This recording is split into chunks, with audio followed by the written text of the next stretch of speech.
Assalamualaikum warahmatullahi wabarakatuh. Ketemu lagi dengan channel MGMP IPA.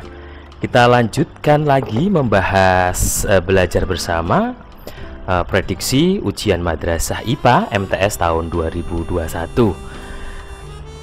Oke, kita akan membahas pilihan ganda nomor 21. Kisi-kisinya adalah terdapat beberapa pernyataan. Jadi ada pernyataan nanti. Ini ada di bab gerak matahari, bumi dan bulan, kelas 8 ini. Siswa dapat memahami fenomena alam yang disebabkan rotasi bumi. Berarti kata kuncinya nanti rotasi bumi. Berarti kamu harus paham apa akibat dari rotasi bumi. Kita simak. Jadi gerakan rotasi bumi itu seperti ini. Bisa kamu lihat di gambar ya. Bumi itu berputar pada porosnya. Akibatnya apa? Terjadi gerak semu harian matahari. Jadi seolah-olah itu matahari bergerak dari timur menuju ke barat, padahal tidak bergerak, hanya bumi kita yang berputar. Kemudian pergantian siang dan malam, pembiasan arah angin dan arus laut. Kemudian perbedaan waktu antara tempat yang berbeda garis bujur. Contoh ini ya, di Jakarta misalkan jam 8, ternyata di Tokyo itu jam 10. Terjadi perbedaan waktu akibat dari rotasi bumi. Kemudian bentuk bumi menjadi bulat pepat atau mampat. Jadi bumi kita itu tidak bulat bener, tapi agak mapat ke arah ekuator. Jadi gara-gara rotasi bumi kita itu. Lanjut kita bahas pilihan ganda nomor 22. Ada di bab sifat dan perubahannya. Ini kelas 9 sama kelas 7 nih kalau nggak salah. Diberikan penjelasan proses fermentasi. Ada kata kunci. Fermentasi itu biasanya pada tape, bisa tape ketan, tape singkong juga bisa. Siswa mengidentifikasi jenis perubahan kimia dalam kehidupan sehari-hari. Berarti kamu nanti disuruh mengidentifikasi itu termasuk perubahan apa. Kita simak materinya. Jadi gini, perubahan ada dua, yaitu perubahan fisika dan perubahan kimia. Perubahan fisika tidak terbentuk zat baru. Contoh, air, es batu yang meleleh. Sama es batu itu air, yang sudah mencair pun menjadi air juga, tidak berubah. Kemudian reversible artinya itu dapat kembali ke wujud semula. Air membeku, bisa mencair, membeku lagi. Kemudian tidak terjadi reaksi kimia. Sedangkan perubahan kimia terbentuk jenis zat baru. Contoh, kertas dibakar menjadi karbon. Kemudian bersifat irreversible atau tidak bisa kembali ke semula. Kertas yang dibakar menjadi arang, menjadi abu, tidak bisa kembali lagi menjadi kertas. Kemudian terjadi reaksi kimia. Jadi reaksi kimia itu tandai adanya gas, endapan, perubahan warna, dan perubahan energi. Jadi kalau ada perubahan warnanya berubah, contoh ya pisang, mula-mula kuning kemudian menjadi kehitaman, itu termasuk juga perubahan kimia. Contoh lagi, ujung dari sumbu lilin awalnya putih dibakar menjadi hitam. Kalau lilinnya meleleh itu bukan perubahan kimia tapi perubahan fisika. Ada juga tape yang mula-mula warnanya, teksturnya, baunya berubah menjadi tape. Ada juga besi berkarat, ada juga kembang api dan seterusnya. Lanjut. Masuk lagi ke pilihan ganda nomor 23.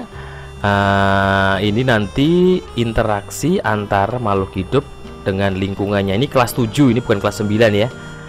Kisi-kisinya adalah disajikan beberapa contoh komponen abiotik dan biotik.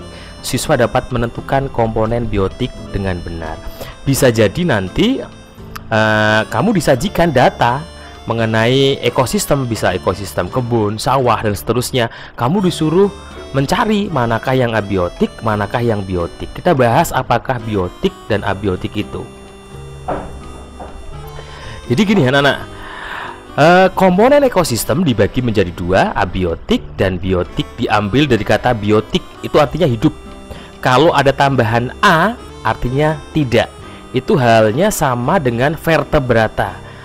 Bertulang belakang kalau vertebrata, kalau avertebrata tidak bertulang belakang. Jadi abiotik tidak hidup, jelas.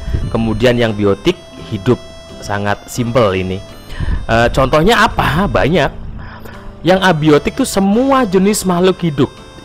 Saya ulangi lagi, semua jenis makhluk hidup, dari jenis bakteria, jenis jamur atau fungi, tanaman, jenis protista, dan jenis animalia, termasuk manusia juga.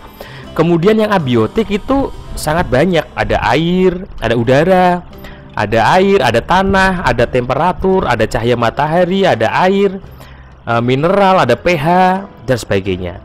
Nah, jadi ini bisa kamu screenshot untuk belajar kamu nanti waktu mengerjakan soal nomor 23. Lanjut nomor 24, ciri-ciri karakteristik makhluk hidup. Kelas 7 juga ini, mohon maaf ini salah ketik.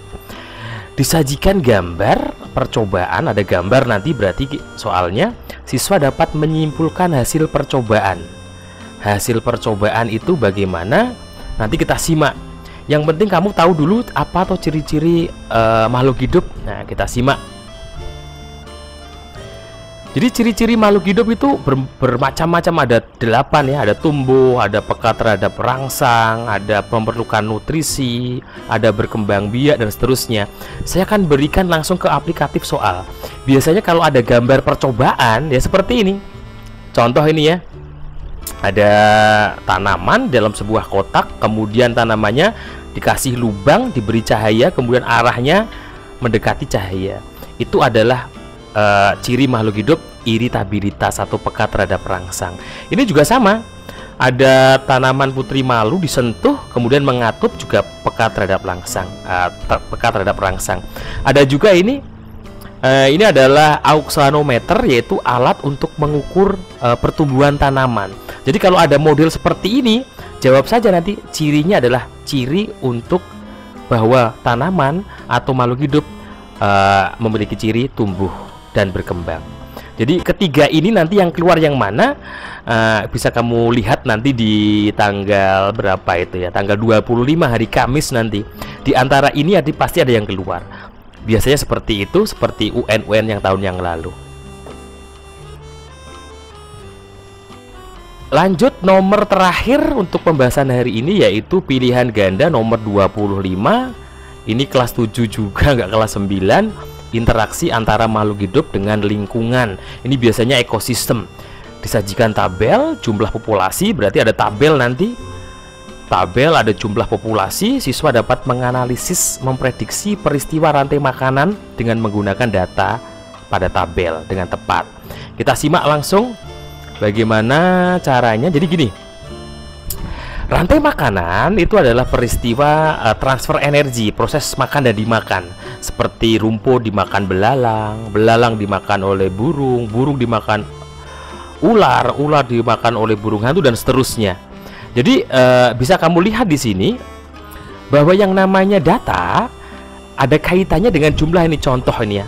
Ada jumlah populasi, ada data hewan, populasi hewan pada rantai makanan di sawah, ada ular di bulan Januari 10, Februari 16, Maret 26, kemudian April 12.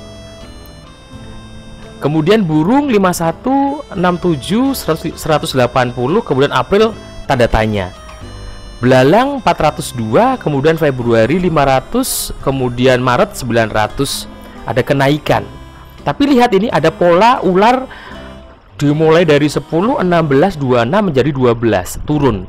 Nanti kamu disuruh prediksi kira-kira jumlah populasi burung itu naik atau turun, belalang itu naik atau turun. Jadi cara sederhananya seperti ini.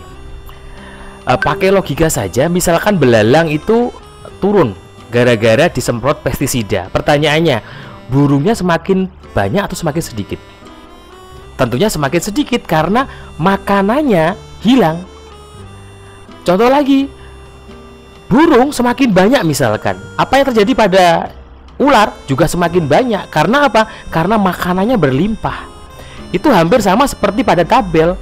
Jika ular sebagai predator misalkan dibunuh oleh petani, kemudian populasinya turun, berarti jumlah burung bagaimana? Pasti burungnya akan naik. jumlah populasi burung akan meningkat karena predatornya hilang. Kalau burungnya meningkat atau populasinya bertambah, berarti belalang akan turun karena burung sebagai predatornya belalang. Jadi seperti itu logika sederhana. Jadi nanti kamu bisa menyimpulkan dengan kata-kata kamu sendiri, atau kamu pilih nanti yang berkaitan mengenai rantai makanan tersebut. Pokoknya intinya kalau yang di depan itu turun, yang sini juga ikut turun. Kalau ini naik, yang depannya juga ikut naik, dan seterusnya seperti itu. Oke, sampai di sini saja. Kita teruskan nanti di nomor 26 dan seterusnya. Mohon maaf jika ada kesalahan, terburu-buru. Salam dari MGMP IPA. Wassalamualaikum warahmatullahi wabarakatuh.